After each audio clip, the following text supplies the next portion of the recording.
Nah, maksud saya bisa matur ini ke Habibuddin, ke keluarga bahwa penafsir standar itu kedah wonten supaya nanti tidak versinya yang murat-marit. Karena kita punya pengalaman kan sebesar Rasulullah saja nyuwun sewu terjadi hadis apa? Maudhu. Ya, jadi harus dikawal secara apa? Ilmu. Siapa yang ya tentu yang paling kita dengar ya yang masyhur itu ya Habib Umar lah misalnya yang di luar keluarga Kudus ada Habib Umar, ada Habib Lutfi orang-orang. Tapi apapun itu kita ini juga membantu secara fikih dalam menafsirkan itu bahwa ketika beliau dekat dengan Umaro tidak untuk khadun nafsi, tidak untuk jam'il mal, tidak untuk menang-menangan, tidak untuk jam'il mal, tapi untuk limaslahatil amah, untuk kemaslahatan apa? Bersama, untuk umum. Apalagi tadi saya dengar sendiri dari Habibuddin nanti ketika Habib Ja'far jadi ikon di makam Peloso juga keluarga ada minta tadi. Artinya tidak minta itu ya memang kita sudah dilatih untuk ikhlas itu. Soal nanti nyuwun sewu manajemen makom karena mungkin kebanyakan hasilnya terus mikir untuk pondok tahfidz nggih monggo tapi itu tidak dari keluarga tapi murni dari apa? Manajemen yang ya kelolaan kelurahan sendiri. Kalau kita sendiri enggak. Terus yang ketiga bahwa sejarah orang-orang soleh memang harus dimaklumatkan supaya orang itu masih ingat Allah dan Rasul. Jadi saya sering baca di kitab-kitab awwalu hadaddin al-i'lam. Pertama agama ini muncul karena dimaklumatkan. Sehingga Rasulullah ketika rawuh Dawi Gua Hira, beliau pertama itu naik gunung Sofa terus memaklumatkan kalau beliau itu nabi dengan semangat asyhadu alla ilaha illallah wa asyhadu anna muhammadar rasulullah. Nah, Habib Ja'far dengan segala keterkenalan majdzubnya, beliau ngendikan tuh mesti diulang-ulang syahadat wali-wali yang sudah kabundut. Mungkin kalau Anda dengarkan itu mungkin biasa. Mungkin karena ada wali itu yang jelas itu. Kedua ada ahli fikih. Tapi kita-kita yang ahli fikih itu ngerti. Wali-wali yang sudah kabundut kalau nggak disebut lagi ya lupa. Apalagi artis. Cuma Habib Ja'far caranya seperti itu. Beliau sering memberi hadiah Fatihah. Karena orang sekarang itu belanja demi belanja gambarnya artis, lihat film dan apalnya tokoh-tokoh film sampai yang di luar negeri juga hafal. Tapi wali-wali yang sudah kabudut dah hafal. Nah, semangat beliau menyebut itu tuh ada filosofinya. Itu yang nggak wali pasti tidak paham. Yang nggak ahli fikih yang nggak paham. Malah geremeng kadang. Bulan baleni maksudnya ini serabakat soleh lah yang seperti ini. Semoga tobat kan. Jadi itu ada teorinya. Quran sendiri ceritanya juga yang diulang-ulang. Jadi itu ada filosofinya. Itu kan sama dengan semua kiai meskipun monoton selalu bilang wa ala alihi wa sahbihi ajmain. Kata ajmain ini penting karena ciri khas ahli sunnah itu menghormati semua sahabat. Kata wa alihi juga penting karena ciri khas ahli sunnah itu menghormati alun nabi. Makanya kata Basim Asy'ari wa nuhibbu ahlal bait wa nu'azzimu ahlal bait wa nu'azzimu jami'a ashabi Rasulillah. Ciri khas kita ahli sunnah adalah menghormati ahlul bait, memuliakan ahlul bait dan menghormati semua sahabat. Jadi kalimat ini seakan-akan diulang-ulang wa ala alihi washabihi ajmain, tapi ini maklumat sebuah akidah, maklumat sebuah ciri khas. Lah nanti kalau bangun makom juga diniati gini, ini maklumat bahwa bangsa kita menghormati wali, menghormati habib, bukan gagah-gagahan terus seperti itu enggak.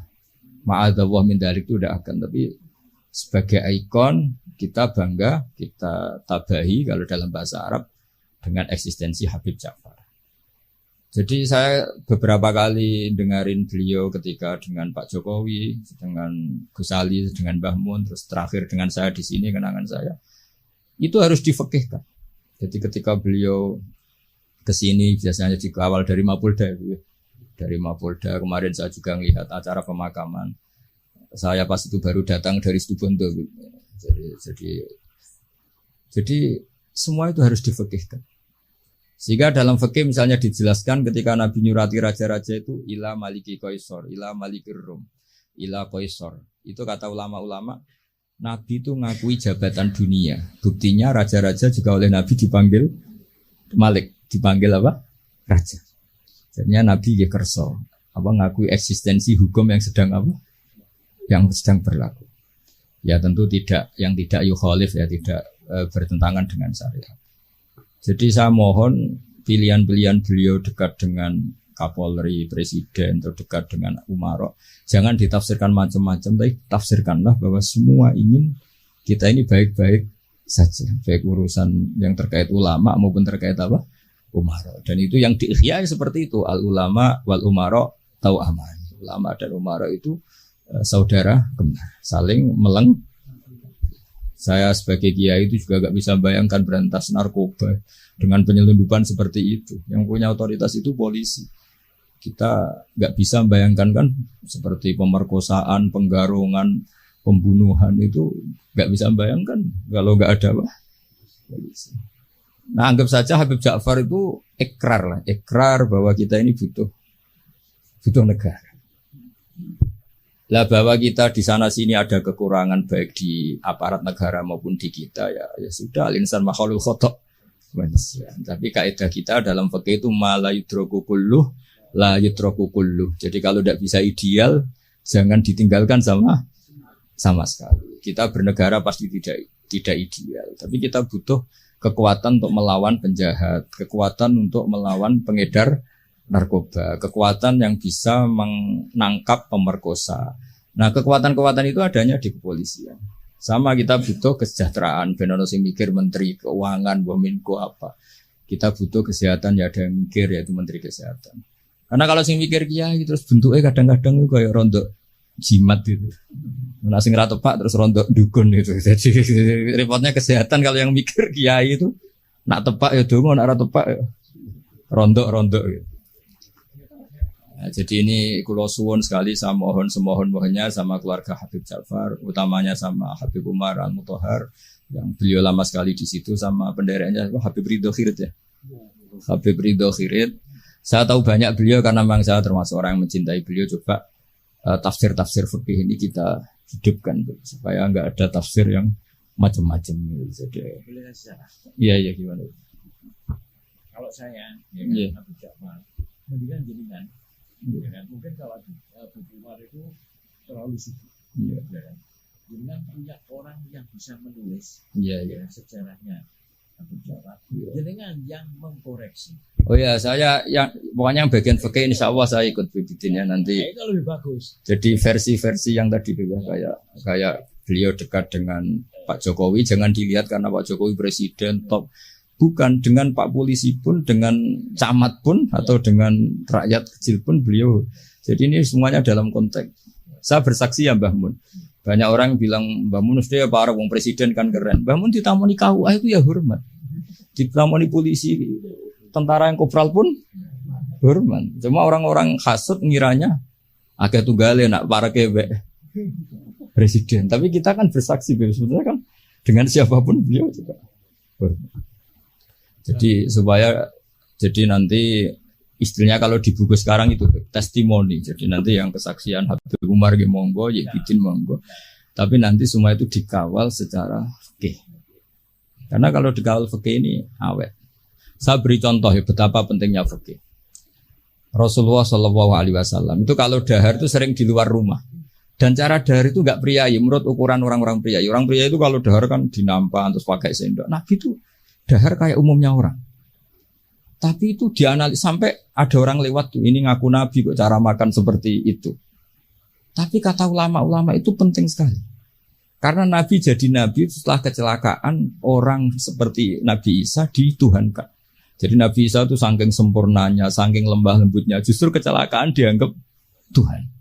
Sehingga trauma dari itu Nabi itu sak urip-uripe, sak gesang-gesang menunjukkan kalau dia seorang manusia. Nate sholat patang rokaat itu kali rokaat ditakdir dilupakan sama Allah supaya kelihatan basyariahnya. Jadi ini harus dibaca secara fikih. Sama misalnya kita melihat orang alim alama atau habib wali kok mangan di warung, itu bentuk penghormatan pada wong cilik. Tapi kalau yang nafsiri orangnya gak ngerti fikih, dianggap nggak dianggap agak apa dianggap beda bakule ribet kan. Jadi penafsiran ini penting sekali. Nah, akhirnya di ulama-ulama kenapa Nabi dahar di depan umum? Bahkan Nyon Sewu pernah juga di depan umum Nabi itu dimarahin orang macam-macam. Nabi ya sabar. sampai beberapa kali dimarahin. Tapi akhirnya orang itu sungkem terus iman. Ini orang Yahudi. Saya membaca alamat Nabi ada di kamu semua, kecuali satu yang belum saya jumpai, yaitu ketika dimarahin, dimaki-maki, nambah-nambah khilmannya, sifat sayangnya, sifat sopannya. Dan sekarang saya temukan sifat itu pada Anda, maka asyhadu alla ilaha illallah wa anna kamu Rasulullah. Jadi fikih ini harus dibaca. Seorang lagi fikih ini harus dibaca. Sehingga ketika Nabi lupa sholat duhur hanya 2 rakaat, Nabi dawuh ma kuntu ansa walakin unassa li as-sunnah. Saya sebetulnya enggak lupa. Tapi saya ditakdir lupa supaya kalian tahu ketika lupa harus melakukan apa. Jadi lupanya Nabi itu berkah bagi kita semua. Saya sering nyontohkan tuh sholat qadha. Normalnya sholat qadha itu tidak wajib karena batas waktunya sudah habis. Kalau kita tangi turu 12:30 sekolah SMP kan sudah gak mungkin sekolah, jatahnya sudah habis. Normalnya qadha itu tidak wajib. Karena yang namanya sholat subuh ya antara 4:30 sampai jam 6 misalnya. Waktu itu habis kan harusnya kan sholatnya juga habis. Karena malaikat bagian nyatet sudah tutup buku kan. Itu ibarat kita mau nabung sudah jam 4, jam 5 kan bank sudah tutup. Tapi barokahnya Rasulullah nanti ditakdir qadha. Saya tidak bilang qadha, ditakdir qadha subuh. Dan ternyata Nabi sholat. Terus jadi pelajaran bahwa qadha itu wajib. Nah, jadi Nabi itu dalam kondisi yang seakan-akan Nabi kok qadha, itu aja berkahnya. Lah kan Nabi gak pernah qadha. Mungkin ulama-ulama pertama kaya izin mesti berpikir gak butuhnya qadha itu. Mesti berpikirnya begitu, karena nah, contoh yang terakhir sekaligus ini pengalaman fikih. Semua ketika tawaf itu jalan. Tapi Rasulullah itu naik unta. Itu kalau orang nggak seneng Nabi atau nggak ngerti fikih, anak buah kon mlaku dekne enak-enakan lenges-lenges numpak unta. Tapi barokah para penafsir fikih akhirnya diketahui bahwa tidak termasuk syarat sahnya tawaf harus jalan. Buktinya Nabi naik unta. Akhirnya kita pakai kursi roda punya dalil, yang agak sepuh pakai skuter punya. Coba kalau dulu Nabi jalan kaki, akan dikira syarat sahnya tawaf harus jalan kaki. Jubah juga gitu, bikin jubah, baju hem kayak gini. Itu dulu semua tabiin kalau sholat tuh pakai pakaian resmi, pakai jubah, pakai gamis. Kalau Indonesia mungkin pakai hem resmi. Itu Jabir bin Abdillah datang ke masjid, jubahnya dicopot, serbannya dicopot, dicendel lah. Terus sholat pakai sarung satu, akidan bena torofaihi ala atiki, sarungnya dicancang begini, kayak orang-orang kuno di kalung no. Terus ketika dikomplain sama tabiin, ungzuru ila sahibi Rasulillah, ini sahabatnya Nabi kok sholat seperti itu. Terus beliau marah. Saya bersaksi Nabi pernah sholat seperti saya ini. Akhirnya barokahnya itu orang tahu batas minimal aurat, yaitu mabena surah. Andai kan semua sholat mulai dulu jubahan pakai gamis, pakai hem, akan dikira syarat sahnya harus seperti ini. Tapi barokahnya itu orang yang pakai celana seperempat misore dengkul pasangon atau pas apa di sawah bisa sholat karena memenuhi syarat.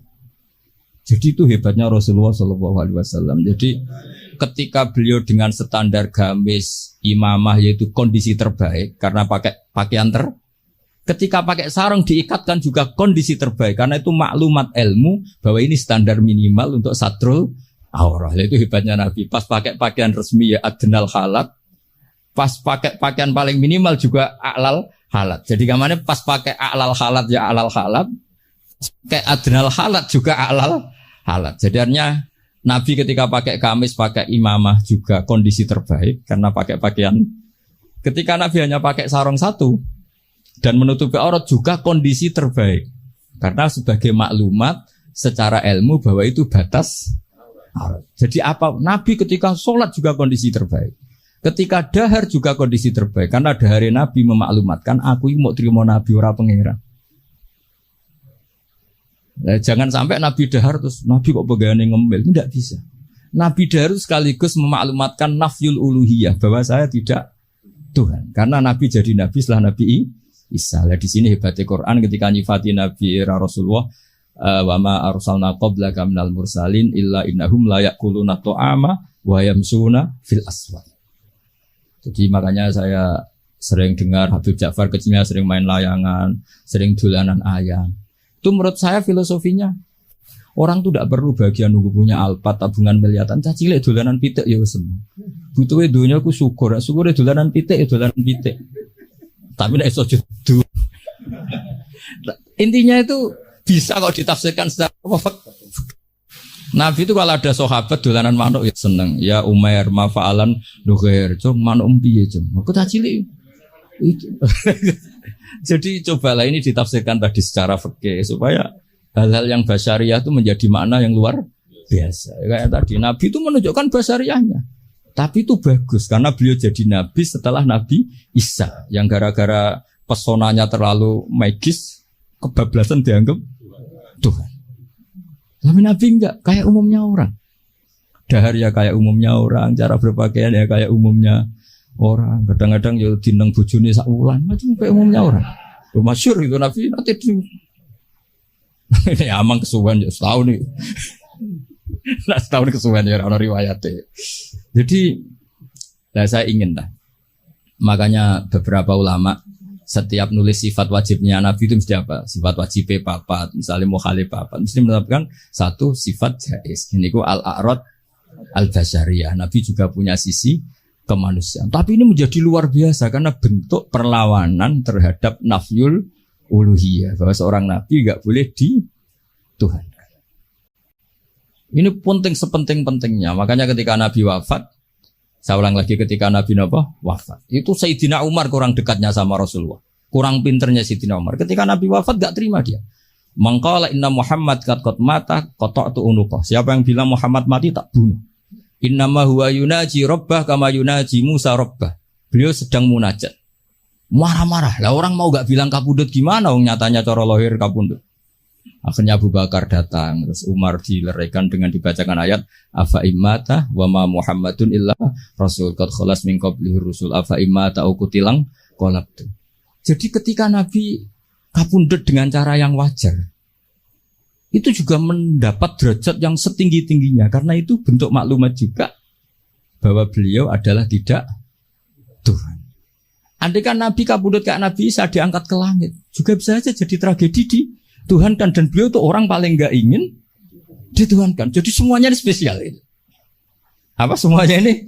Jadi yang biasa saja itu spesial.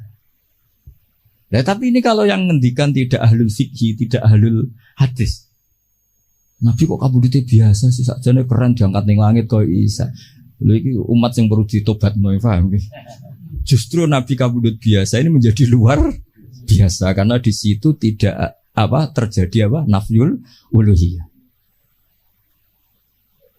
Jadi begitu juga nanti tentang Mbah Mun, Habib Ja'far, Mbah Arwani, Mbah Munawir, tokoh-tokoh yang basaria ini harus dijadikan ahwal yang luar biasa. Jadi misalnya kancanan wong cilik ya bentuk penghormatan pada wong cilik, kancanan wong gede ben ora hasud. Kadang ya ana wong gelem kancanan wong cilik tok ora gelem kancanan wong gede. Dikira zuhud aroi jebule hasud.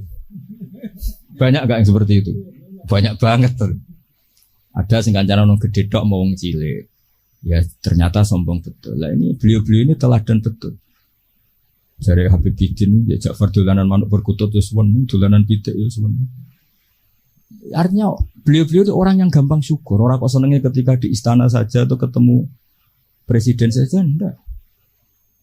Ya jadi kalau suwun nanti saya ikut bantu testimoni ya saya itu BBA yang spesial fikih lah ya. Jadi supaya sesuai porsi masing-masing. Jadi nanti Habib Umar sesuai pengalaman beliau, begitu juga Habib Ridho Khirid pengalaman beliau, nanti Amang juga bantu terutama ya bidin. Saya semohonnya semua ini ditafsirkan menurut kapasitas fikih sana menurut kapasitas. Karena perilaku Rasulullah SAW, andai kan tidak ditafsiri fikih, yo repot. Misalnya tak ceritani, donga mara kuburan, yo barokah rodok suudon. Nabi itu giliran di Aisyah keluar, karena garwane Nabi banyak dan yang cantik juga banyak, ada Zainab, ada Sofia. Aisyah itu cemburu, ditututi pikirannya itu ke yang lain. Ternyata Nabi itu mara baki. Semoga bagi terus Nabi ngintikan assalamualaikum darokah. Jadi riwayat berdasar cemburu, berdasar rodok suudan. Tapi barokah itu ada riwayat Assalamualaikum daro kaum mukminin. Terus akhirnya Aisyah balik. Oh, jebule ngono to. Ya sik aman. Jadi sholat tahajud juga gitu. Betapa Rasulullah itu orang yang luar biasa. Ketika sare jatah ning Aisyah. Kenangannya Aisyah hatta masajil di jildah. Tapi Aisyah yang cantik itu perawan. Aisyah itu saya senang sekali ketemu engkau. Orang Jawa lagi seranjang dengan beliau. Tapi apa pamitnya Nabi? Zani putune kudu niru ya kowe. Dari ini ata'abbadu li rabbi. Aku keiha, aku tak ambek pangeran. Dari ini ata'abbadu li rabbi. Terus salat. Ya dikira Aisyah salatnya rakaat. Ternyata salat tuh sampai subuh. Padahal ning ngarepe Aisyah, ning ngarepe Saudah banyak penafsirnya. Ini di depan Aisyah. Dan pas rukun, perlu dicatat pas rukun. Nah sama tahajud kan pas dineng. Sekali rukun serang arah tahajud kan. Ini pas apa ya? Pas rukun. Pas Aisyah, tidak Saudah. Wah Aisyah terus entek tuh. Aku sing ayune ngene ditinggal salat asik sampai subuh. Makanya protes deh. Ngapain kok begitu ya Rasulullah? Waqad ghafara wa laka ma taqaddama min dzambika ma tak. Jadi aslinya ora niat takok. Ya rada niat protes. Nabi jawab afala akunu abdan syakur. Jadi ini Rasulullah SAW. Semua perilakunya itu hebat. Tapi Nabi nanti kalau lihat santrinya minta tahajud terus yo ngamuk. Innali ainika haqqan wa li zaujika. Kok ngono cung bojomu yo duwe hak. Jadi kayak apa? Jadi saya mohon jadi Nabi ketika adnal halat kayak pakaian tadi, pakai sarung dilipatkan itu namanya adnal halat, pakaian paling mini. Tapi itu secara ilmu menjadi a'lal halat karena menjadi ilmu bahwa pakaian aurat batasnya satu aurat hanya segitu. Andai kan Nabi selalu pakai jubah dan selalu pakai hem resmi, akan dikira syarat sahnya sholat harus sesempurna itu. Ya, saya ulang lagi jadi ingat ya, Nabi ketika memilih adnal halat itu hakikatnya tetap a'lal halat. Jadi ketika Nabi biasa-biasa saja, tetap ini secara fikih hasilnya luar biasa. Karena di sini ada maklumat hukum. Ya begitu juga nyon sewu ketika Nabi lupa, sanukriuka fala tansa illa masyaallah. Andai kan Nabi tidak pernah lupa, Nabi kan pernah duhur 2 rakaat. Terus beliau kondur setelah di pintu ada sahabat yang agak kurang peradaban karena masih baru lah. Aku siroti sholatu amnasita ya Rasulullah, ini sholat model qasar apa memang kau lupa? Sahabat-sahabat yang terpelajar Abu Bakar Umar kan tidak berani matur. Nabi masih jawab, kullu dzalika lam yakun, itu tidak ada semua. Hanya Nabi kembali ke mihrab. Ahakun maqalahu dzul yadain. Tadi yang dikatakan dzul yadain apa benar? Iya ya Rasulullah, kau tadi sholat 2. Sahabat yang kayak kula mun seneng, wah ini sholat duhur model baru, berarti mulai besok 2 rakaat dianggap nasah mansuh. Makanya kita tidak tanya karena inginnya itu memang nasah mansuh. Tapi apa yang terjadi? Nabi terus takbir nambahi 2. Nah, semenjak itu diketahui kalau sholat lupa, ya sudah tinggal nambah jumlah yang dia lupa. Jadi lupanya saja barokah. Jadi semua yang dilakukan Nabi lupanya saja barokah. Ditakdir kodok saja barokah. Termasuk dicurigai bojo, dikiting sampai itu ya barokah. Akhirnya ditemukan assalamualaikum daro qaumim mukminin wa inna insyaallah bikum. Dan itu akhirnya yang jadi dalil tahlil. Saya punya kitab namanya itu Tajul A'ros fi Qutbi Habib Soleh bin Abdillah Al-Attas. Itu diantara dalilnya orang tahlilan atau baca Quran di kuburan. Itu dalilnya itu hadis itu. Hadhihi kalimatun ghairul Quran. Ini kalimat tidak Quran, yaitu assalamualaikum daroqaumim. Dan kalimat ini tanfaul mayyita.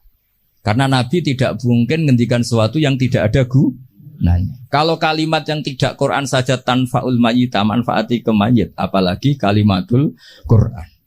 Lagi-lagi barokah. Padahal itu peristiwanya dikiting tadi. Dicurigai tadi. Jadi saya mohon nanti buku tentang beliau itu segera diterbitkan keluarga dengan niat supaya versi itu tidak berseliweran. Sama seperti Rasulullah, akhirnya ada hadis sahih macam-macam. Kenapa ada hadis sahih? Supaya yang maudhu ini tidak berseliweran.